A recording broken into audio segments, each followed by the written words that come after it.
Hi guys, good evening. For today's video, ani Ana naman. Ayan, nakasalang na ako dito for the prepare ng hapunan namin, mga langga, diba? Nakasalang na yung uulamin namin. Ang ulamin namin is munggo, nilaga ko muna siya para maging malambot. At saka chinik ko na rin yung kanin, medyo okay naman na. And then maya maya nga ayan, palambing yung anak ko sa akin, diba? Abang yung anak ko ay naglalaro dyan sa sala. Ayan, iniwanan ko lang siya, inayaan ko lang siyang maglaro dyan. And then ako, ito naman yung malunggay, tapos ko na siyang tinanggalan din sibuyas, bawang, kamatis, may luya na yan. And then sumunod, and then maya maya, and then luto na nga ang monggo, diba? Ang bilis maluto, charot. Ayan, naglagay na nga ako ng kasirola dyan. And then, mainit na yan. Naglagay na ako ng mantika dyan for the gisa na lang. And then, nilagay ko na yung sibuyas bawang dyan.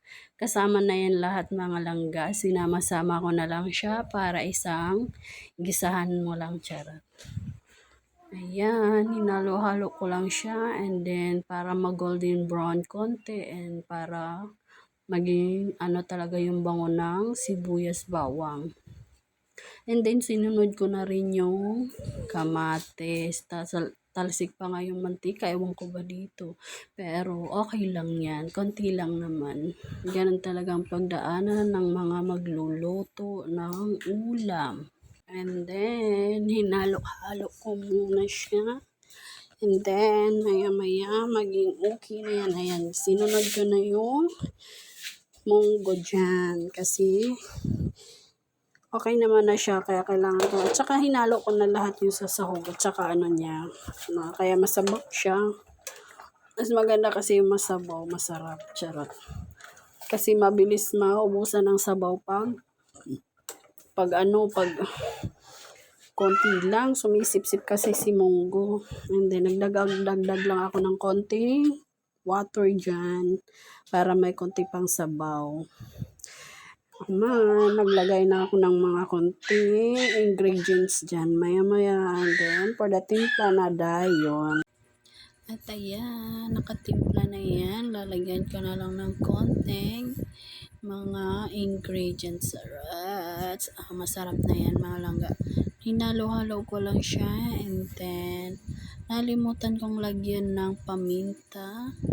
Diba? For the halo na yan, kahit di pa siya masyadong nakulo, nilagyan ko na siya lahat ng mga ingredient. Para mamaya kung may kulang, kung hindi pa rin siya masakto yung lasa niya, lalagyan natin ulit ng konting asin. And then, naglagay na rin ako dyan ng paminta. Para naman, may kulay siya, charot, kasi kulay ng buhay. And then maya-maya, for the halo lang ang lola mo para naman maging okay siya.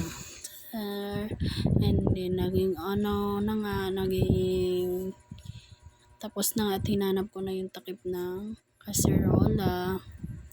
Then sumunod, kumulo na nga siya. Pagbalik ko, kumulo na siya. And then hinalo-halo ko nga siya muna para pag ilalagay ko na yung sunod na gulay.